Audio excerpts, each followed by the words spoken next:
Our charge from the city is to consider the commercial zoning along the Haywood Road Corridor from Patton Avenue to the river.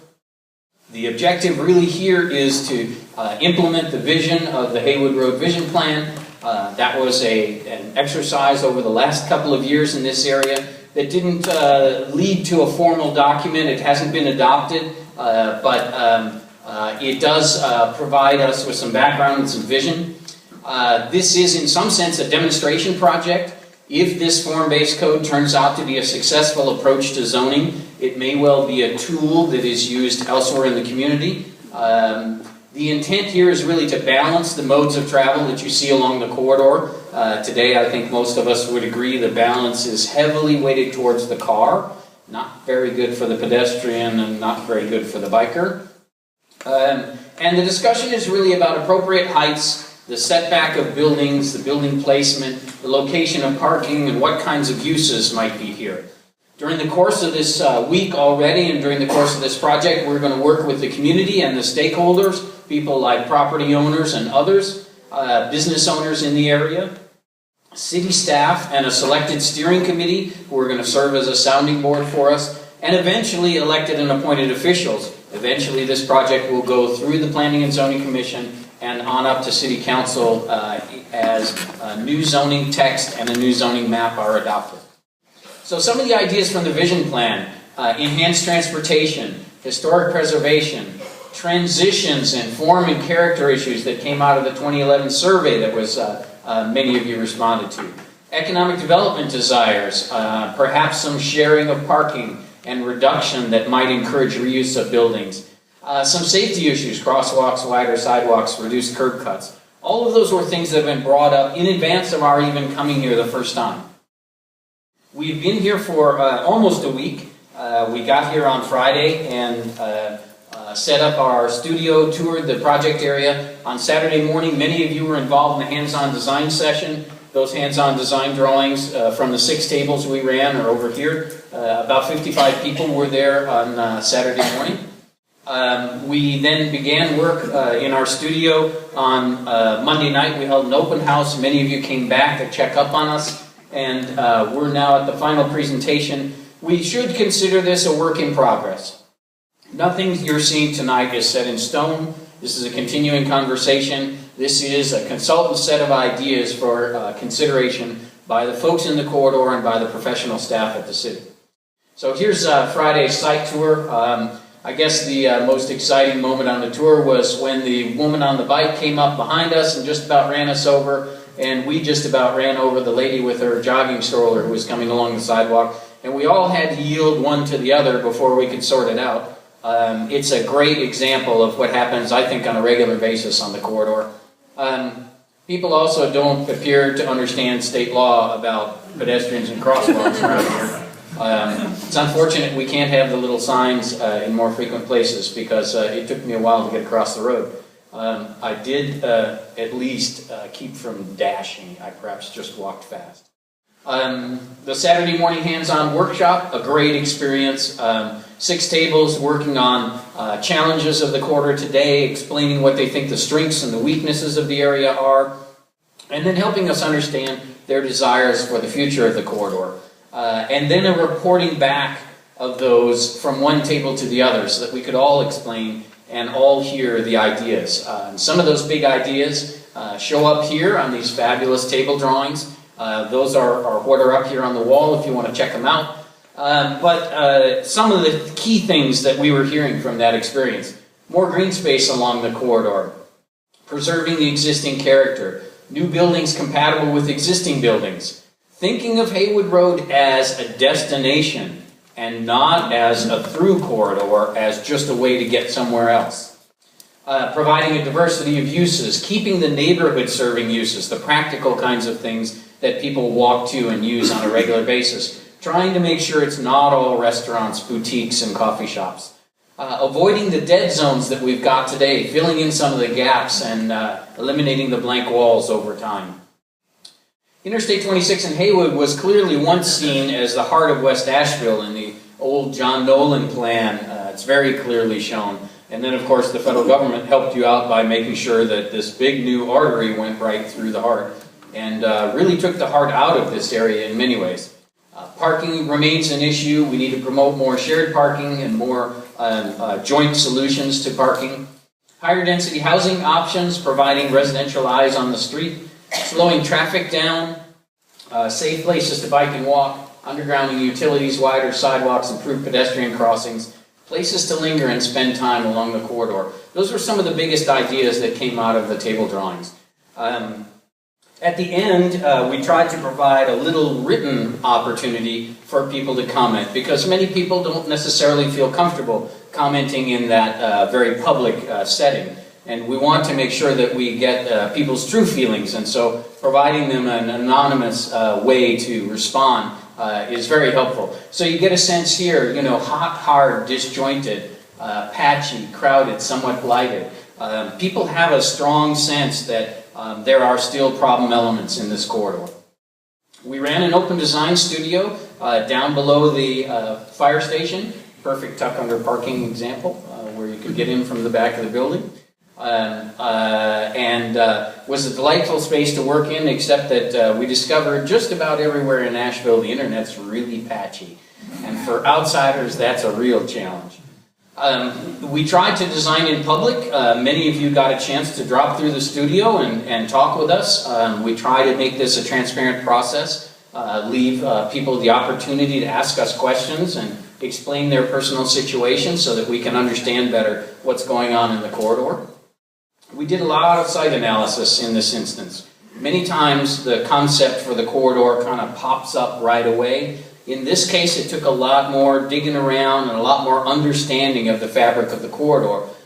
So we spent a lot of time going out and having a look at things along the corridor. We interviewed a number of stakeholders. We interviewed business people, we interviewed residents. We had a long talk with DOT, we talked with Duke Energy, a wide variety of people who offered up their issues about the corridor and responded to whether some of our solutions might be possible in the future. We worked up some initial concepts. Many of you saw these on Monday night, and from there we held an open house, kind of showed those off, road tested them a little bit with the people who dropped through, make sure that those ideas held water, and when the real people of the corridor had a look at them. We refined those ideas over the next day and a half. So between Monday night and tonight, we got from basically 0 to 60 on the drawings you see in the back. Those block studies were prepared by Keith and Lee Jones. We did work late. This wasn't the greatest space to feel like you should be working late in, but having the police upstairs along with the firemen probably helps a lot. The final production occurred mostly digitally. We've gotten away from that era where I'd be high on marker by the time I did the final session, luckily. So one of the first things we did was really look at the extent of the commercial zoning in the corridor. So anyone who's looked at our aerials or many of the other maps has seen this red line, which is the extent of the commercial zoning in the corridor today. That's our primary charge. Have a look at those areas, and if the existing zoning does not match the community's vision for those areas, change the existing zoning. So that's where we're at right now, is thinking about that whole area outlined in red. Here's the existing zoning today, and I'd say just a cursory look by most anybody from outside would say, wow, you got some real issues here. The principal ones are that the CBD zoning, which was applied way back in 1997 to the two little downtowns, allows for 7 stories. And today, the buildings in those areas are 1 and 2 stories. There's only one 3-story building in the corridor, and that's the brand new one up on the St. Joan of Arc property. Everything else in the corridor is 1 and 2 stories. Of course, the church is quite tall, but the commercial buildings that are there today are 1 and 2 stories tall, which means that a 7-story height allocated by zoning is a threat to replacing those existing buildings. And I think we heard fairly loud and clear during our Saturday session, and from almost everyone else that we've talked to, that they would like to keep those character funky, interesting buildings in those two little downtown areas. So clearly there are some issues with the current existing zoning. When you look at what we call a figure ground for the area, you can see this very fine-grained pattern of buildings, small footprints, etc. The only large footprints really are the schools, the churches, the grocery store, until you get out to the end here at Patton. And of course at Patton things kind of fall apart. We have a whole different pattern of development out there. The buildings kind of sit higgledy-piggledy on the site because they're surrounded by parking, which you don't see when we show you only the building footprints. A block analysis helps us think about the connections in the corridor area. And the blocks here are a bit of a challenge.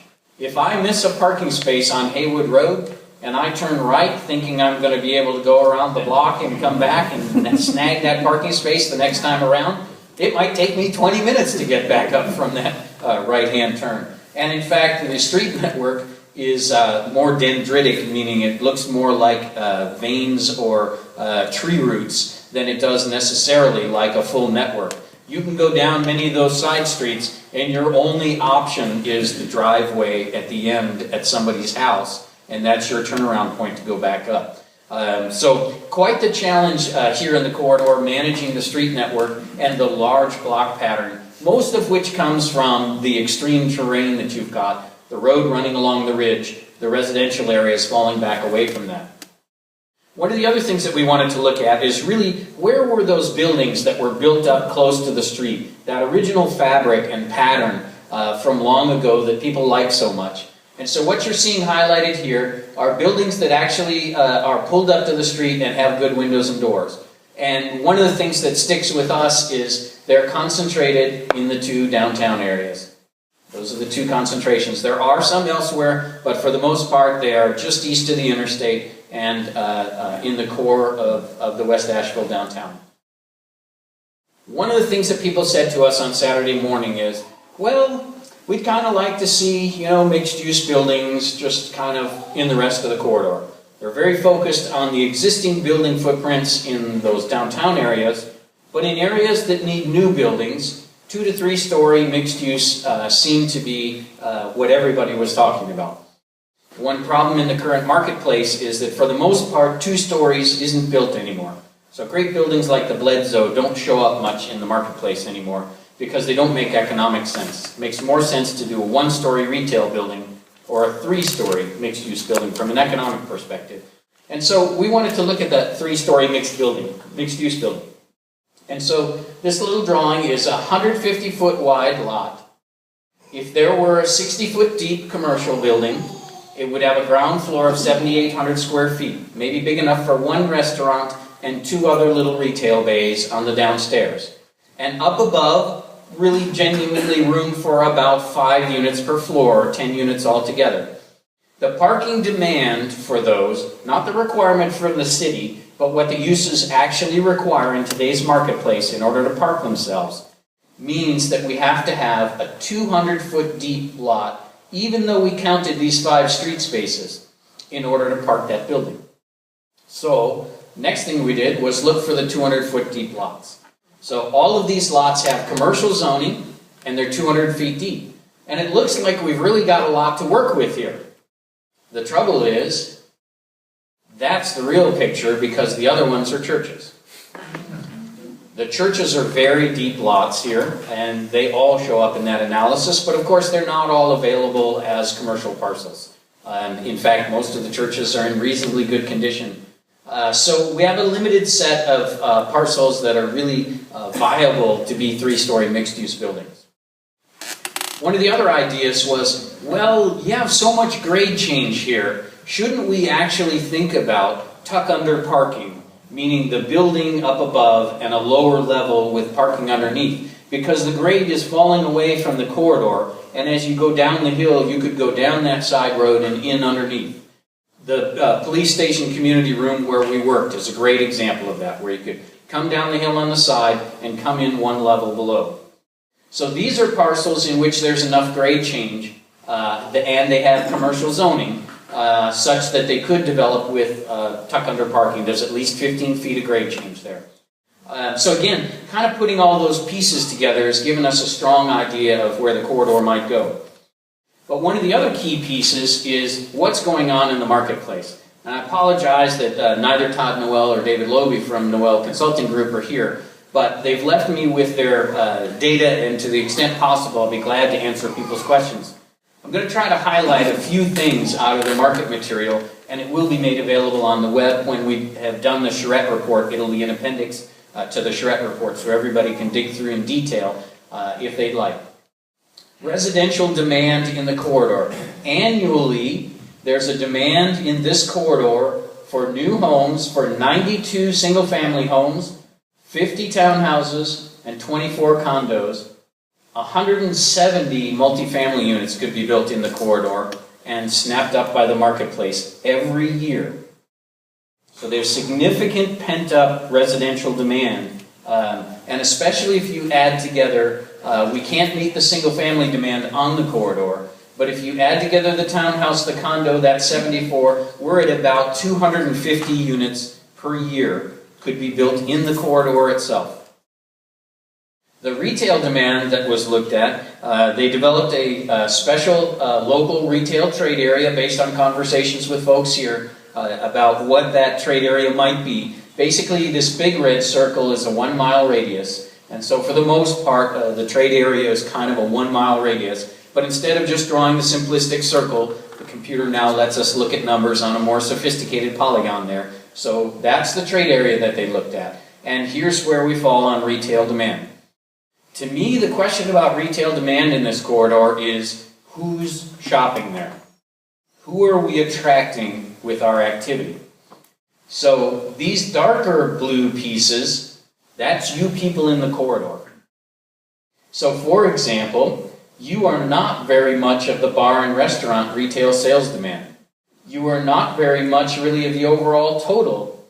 You are a significant part of the dry goods, meaning clothing and things like that, and you are, of course, almost all of the convenience goods.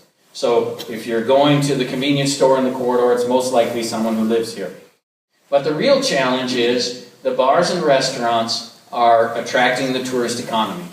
And this is just now today with what we have in the corridor today. This is not looking forward to what might happen if we build more bars and restaurants in the corridor.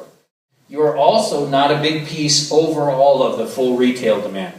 And so while there is a sense that you are the local serving corridor users here, there's actually a lot of other people who are here. Some fascinating little numberlets, some factoids. Visitors to the area come here for 2.8 days on average. So almost 3 days on average. So I was kind of counting that up in my head. They go to the Biltmore for a day. They go downtown for a day. And we get 0.8 days with them somewhere here, maybe in River Arts, maybe in the Haywood Corridor, etc. So those tourists who come, in comparison with your trade area here, they have 3 times the income that you do. So if I'm a restaurant or a bar in the corridor, and a fair number of people are already coming for bars and restaurants, at a certain point, the bars and restaurants might begin to cater to those who don't live in the area. Prices would rise in response to the ability to pay of the tourists who can come in this economy. So we have to be a little concerned about that and the heat of this area right now for those kinds of uses. One of the other things about retail demand, so this is what is sometimes called a gap analysis. If the bars go to the left, that means that we have an excess of whatever is there. If they go to the right, that means we could actually serve that demand in the corridor. There's additional demand that's not yet served. So the big stuff here, clothing stores happens to be one. Those of you who are thinking about it, there seems to be a marketplace for it. But what's the big dog? Full service restaurants. So the greatest demand, right now there's a demand for 26,000 square feet of full service restaurants. At 3,000 square feet per restaurant, that's 8 more restaurants immediately are demanded. And they are mostly probably demanded by that growing tourist economy, not necessarily the local economy. So your piece of the pie will stay the same literal number of people, unless we add people in this corridor. And the tourist portion and outsider portion from the rest of Asheville will tend to grow. Okay? So these are some of the facts and some of the challenges of the corridor today. A couple of things about zoning. Zoning has a role in this process. The corridor is not going to change overnight. Some of you may feel like it changed overnight already, but really, flick that worst Asheville chip off your shoulder, right? It's gone. It's gone. You're not worst Asheville anymore. The corridor is going to change through a couple of things. Change in use in existing buildings, because we've really filled up most of the existing buildings, but they may change in use. Expansion of existing buildings or expansion of parking areas, and new buildings. All of those would trigger the zoning. Other things don't trigger the zoning. In many cases, if you replace a use with the same use, nothing about the zoning is triggered. So if a retail store goes out and another retail store comes in, that's fine. If a restaurant goes out and another restaurant comes in, that's fine. The zoning will not kick in at that stage. It really kicks in when you make these significant changes. Also, I'd like to make the point that zoning can't do the whole job. It applies only to the private property, and it will not make changes to the roadway itself. But having said that, I want to have our transportation expert come up and talk to you a little bit about some of what's going on with the roadway and what some of the things the community might get engaged in might be to help out the roadway. Thanks, Lee. So I think these first few slides are not going to be news to anyone who lives or spends time here. That as Lee mentioned, there are problems with transportation along the corridor. The skinny sidewalks present challenges for lots of users. The utilities and telephone poles that are often in the middle of those sidewalks are clearly a challenge. Imagine the challenge you'd have if you were actually in a wheelchair navigating some of that. Or if you're walking on the sidewalk and probably need to peek your head around the corner of that driveway to make sure something's not coming out as you're walking past. Really just not a great walking environment through lots of the corridor. Even when we have moved the utilities out of the corridor, they haven't been always moved to the ideal place, sitting in the middle of the asphalt here. So even some of the good things that have happened, maybe we could do a little bit better job. Even if you're just dribbling your basketball down the street, cars might drive across the sidewalk in a lot of places. So all in all, lots of threats and inconveniences, at least, if you're trying to walk through the corridor. Crossing the street's dangerous in a lot of places. This varies on different parts of the corridor, but as the chuckle you heard about the sort of Beatles shot that we had, we did have to wait for a really nice opportunity, even in the middle of the day, to feel somewhat safe about taking that shot. There are lots of bikes on the corridor and no real protection or safety for those bikes. We've got cars moving very quickly through lots of the corridor, but it didn't take me more than 3 or 4 minutes in the middle of the day to take these 3 pictures. So there are lots of people using the corridor by bike right now. Transit access is not the most comfortable or welcomed activity in the corridor. It's a high ridership transit route for the city, but the places that you're given to wait are not great. So a little bit about how Lee mentioned that zoning can't do everything here. So I want to talk a little bit about how corridors like this work. So the buildings and everything behind them are private property. Generally from the back of the sidewalk in is public right of way. There are different rules for private and public. So on the private property, the changes on private property are driven by private investment and they're shaped by the code. So the things that we're talking about right now are going to shape that private investment that comes.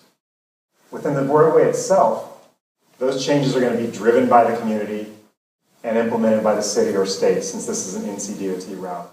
So a very fundamentally different economics of those two and different driver of changes that happen in those kinds of places. And this isn't just this corridor. This is the way these things work in all corridors like this around the country. So what kinds of things can the code do for the street itself? When we have this condition of having a telephone pole right in the middle of a 5-foot sidewalk, There are certain places in the corridor where we expect that the buildings, if they're replaced, will change, that we're not keeping the same building, there would be a building replacement. And in those cases, we can ask the building to move back and expand the sidewalk when they move back. So there are places where certainly the code can allow us to get that improved pedestrian environment, the improved sidewalk that we need to help the corridor. There are also places where the zoning, as we bring buildings to the streets, we can close up driveways and move access to the back. We can get rid of that kind of front lot parking like you see at the Family Dollar of cars driving across the sidewalk. This is just a map of the intersections and driveways along different parts of the corridors. This is driveways per 1,000 feet. So you can see there are parts of the corridors where there's just driveway after driveway after driveway after driveway. As the development changes and the code causes that access to be closed up, one of the things that we might be able to do is take a street section. So this is for this zone 1 right here. This is what the cross section looks like right now: 2 moving lanes, a center turn lane, and parking on both sides.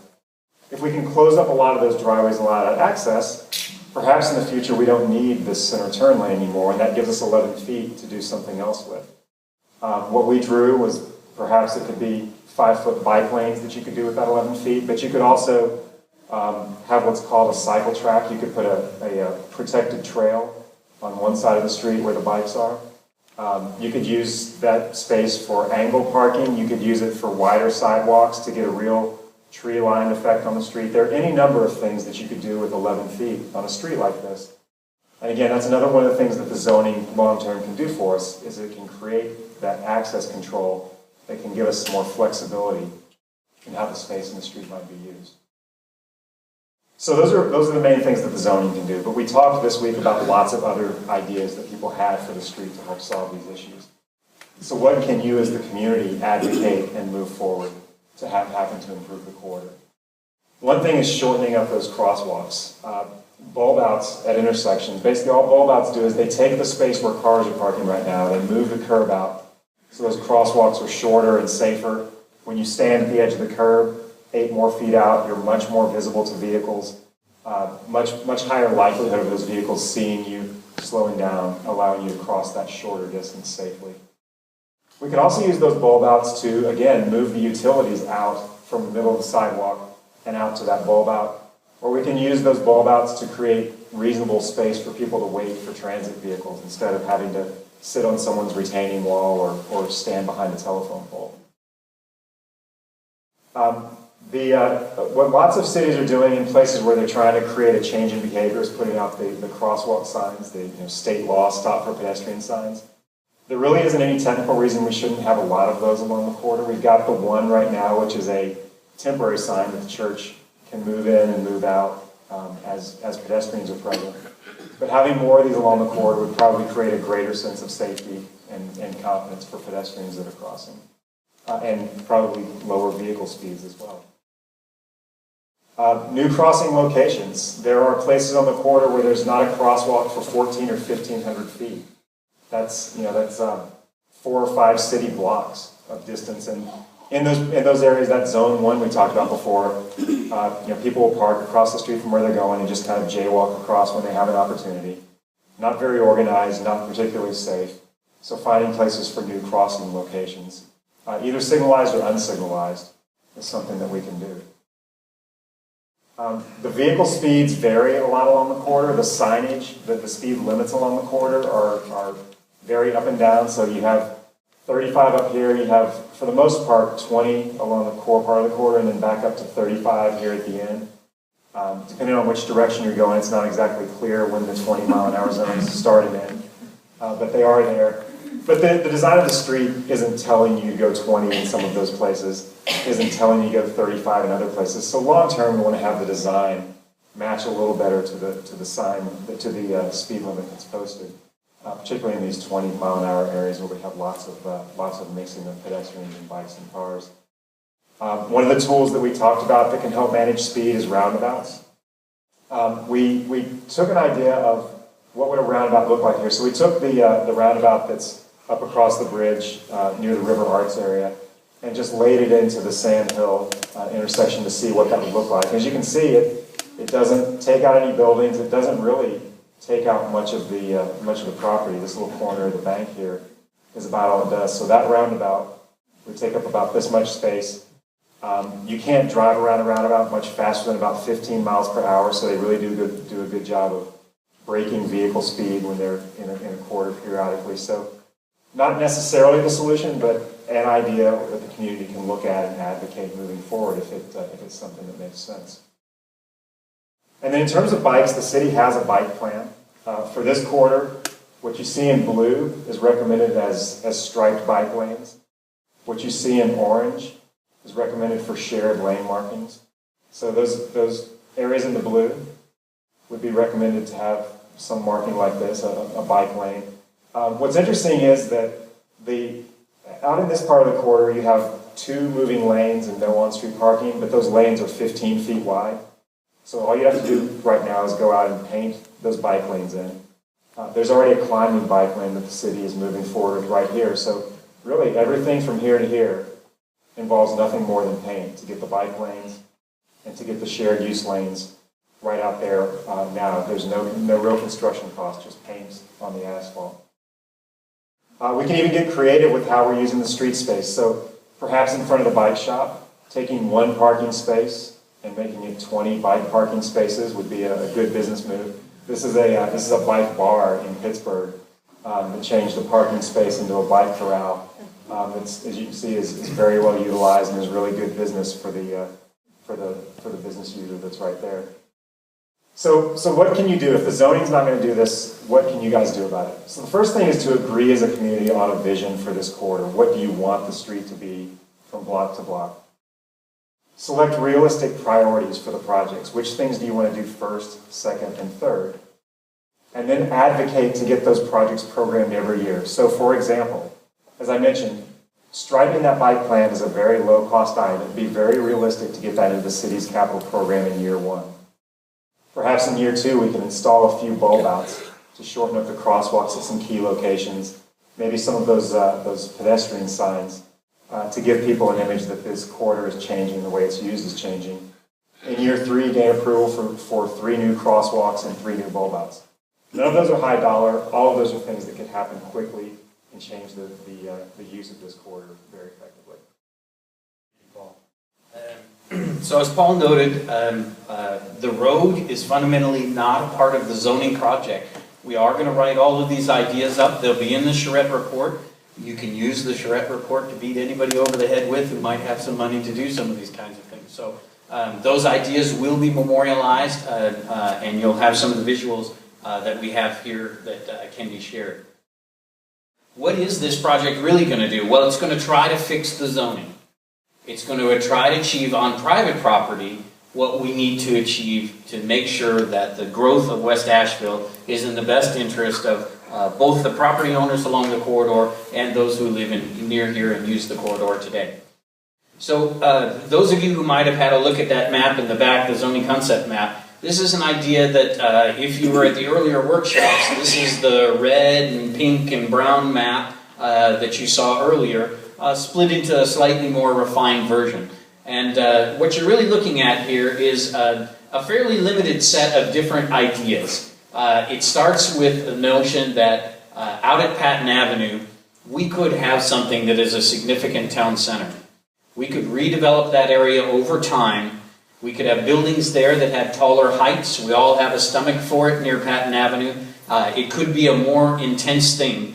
But best of all, we need to bring back this portion of Haywood back into people's minds as a part of the good part of the road, as opposed to the way people feel about it today, which is, oh, I don't go there. It's over there and I don't go there much. There are, in the core area, the 2 downtowns. Those are bounded exactly as they are today by the current Central Business District zoning. There are downtown expansion areas shown here that might extend from those and have the same character as those areas. And in addition to that, then there are portions of the corridor which simply lead from one node to the other. So you should think of those as perhaps slightly lower in intensity and giving us a feel of different places within the corridor as we move through it. It's not all going to be one thing as we move up and down the corridor. The final pieces are the notion that on this side of the road, especially as you go down the hill, really the only options in terms of design and parking without enormous expense are residential options, and that we ought to promote those and get those used early on. We think then there's also an option to link really mentally to the River Arts District and bring some of that vibrancy of having an arts district across the bridge. And we think the perfect place for that is in this upper portion of the corridor, principally because, again, we don't have a whole lot of space for parking there, and we'll have to continue to have low demand uses there. So let me just kind of walk you through what some of those concepts might sound like.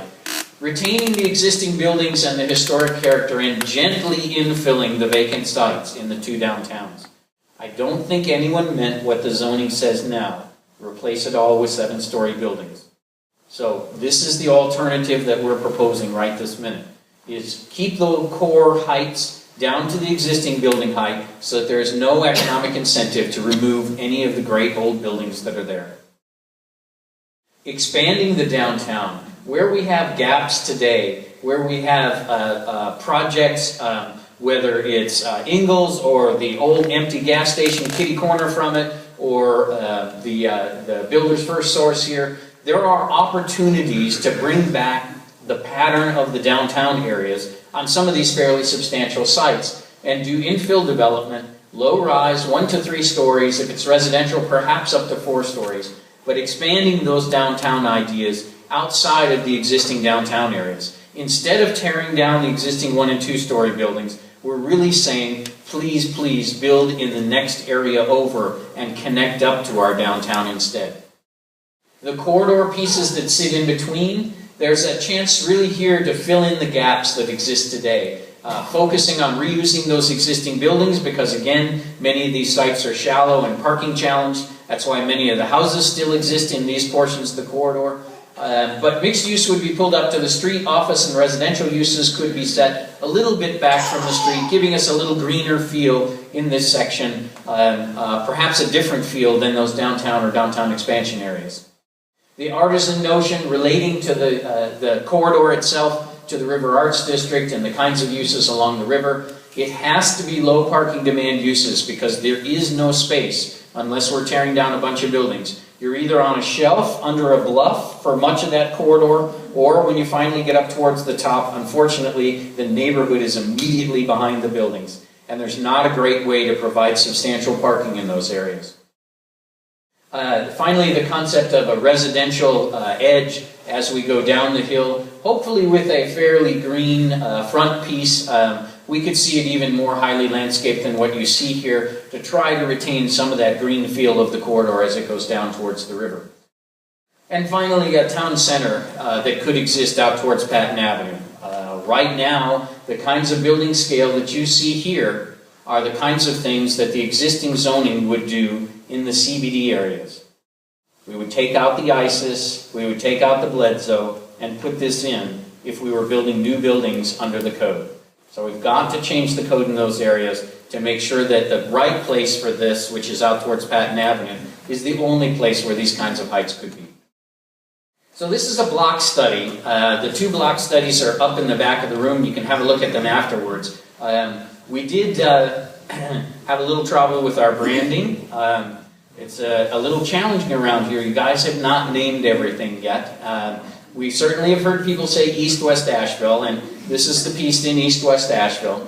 So what you're seeing here is we're starting at the edge of the freeway, right?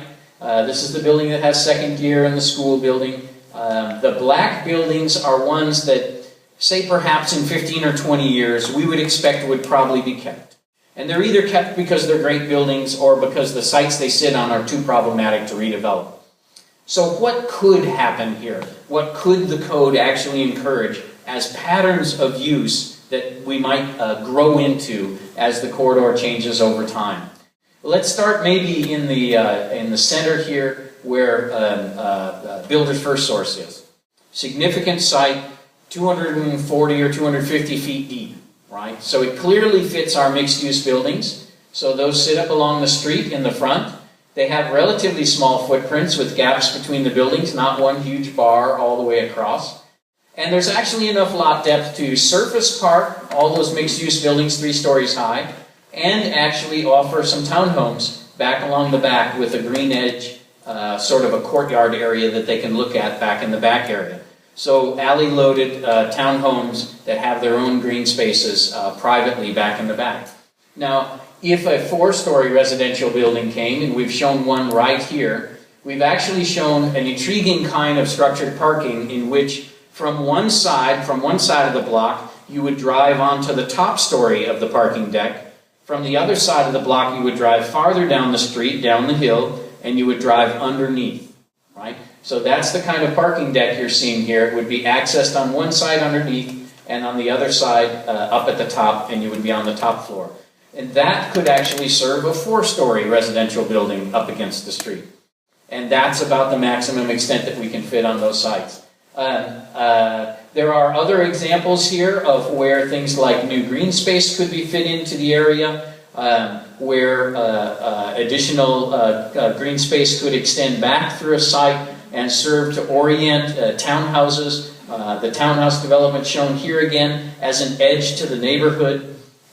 Some intriguing new green space. If we actually closed the little space at the triangle and just used one leg of the street, we could actually bring back a great green space and build one more new building and actually find space for more parking right there where the tiny little triangle is today. That would also improve the safety in the area because we can have a substantially improved crosswalk shown there. There are several significant crosswalks shown in this drawing.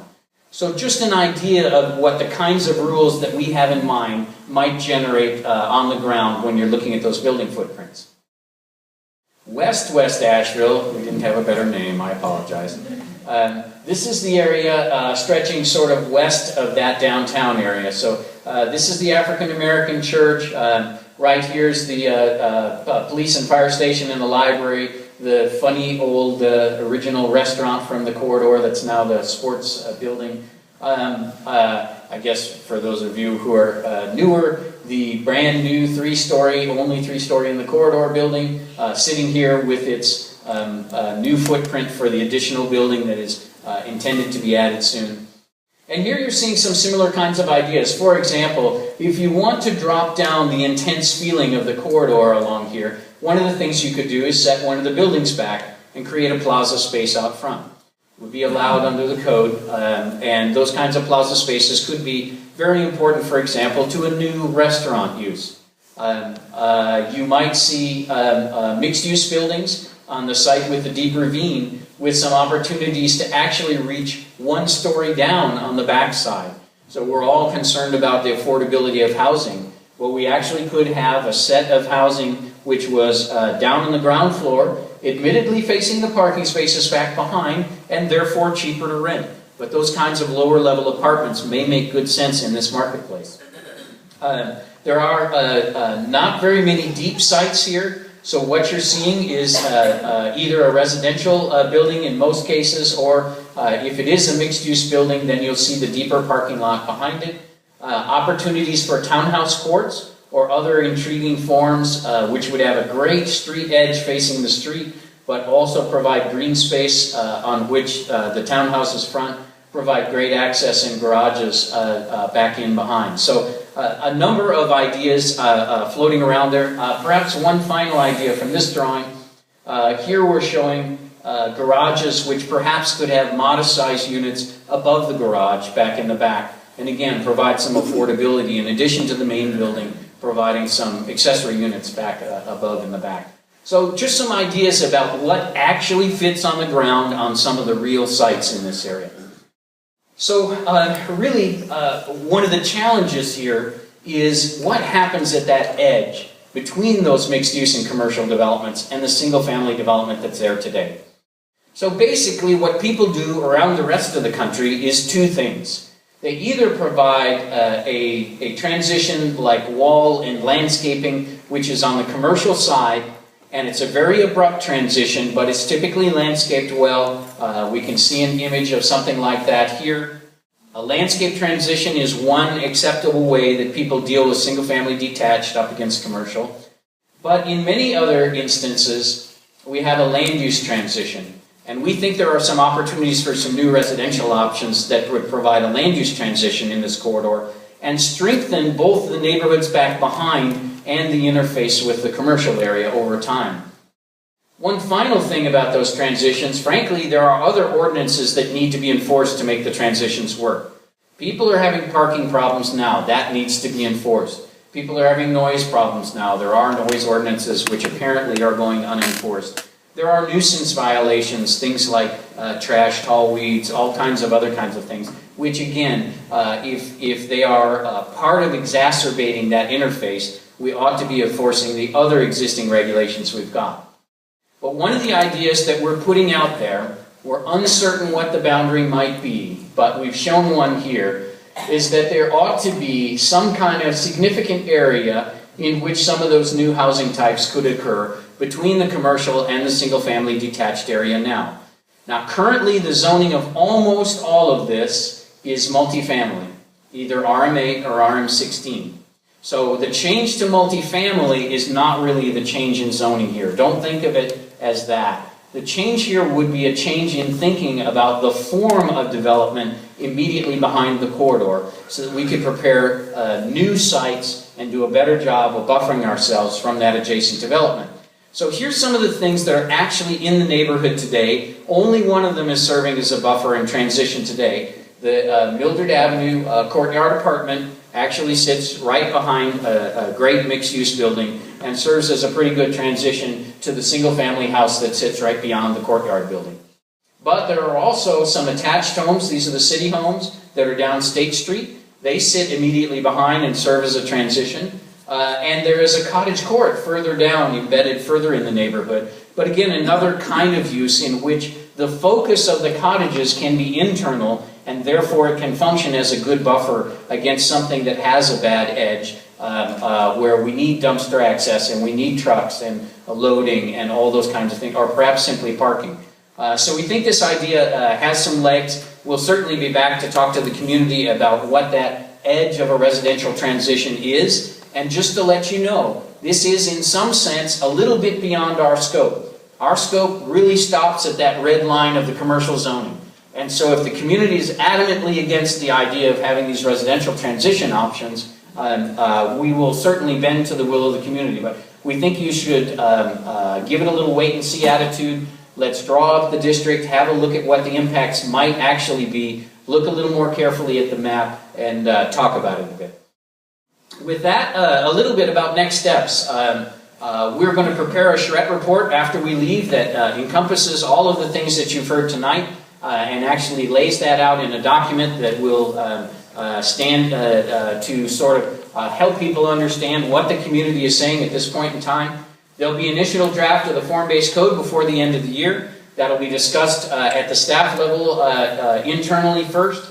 But eventually a revised version of that draft text and map will be presented to the community. I'll be back to share that with you. Might be in this very room, you never know. But that will be fairly soon, probably still before the end of the year, if not certainly immediately after the first of the year. The draft code will be revised based on public comment, and we'll move then into a more formal adoption process. The text and the map go to the Planning and Zoning Commission for recommendation, and to the City Council to hold a public hearing, hear from everyone, and actually take formal action on it. But the community has a role in between. While we're doing our work, we think there are some things that you can be doing. First and foremost, tonight we've got an exit survey. Those of you who saw something tonight that is really making your stomach churn, we have a little piece of paper we'd love to have you fill out and help us understand sort of what's bothering you about what you've heard this evening. You can also comment on the web, and I'll show you that web address in just a moment.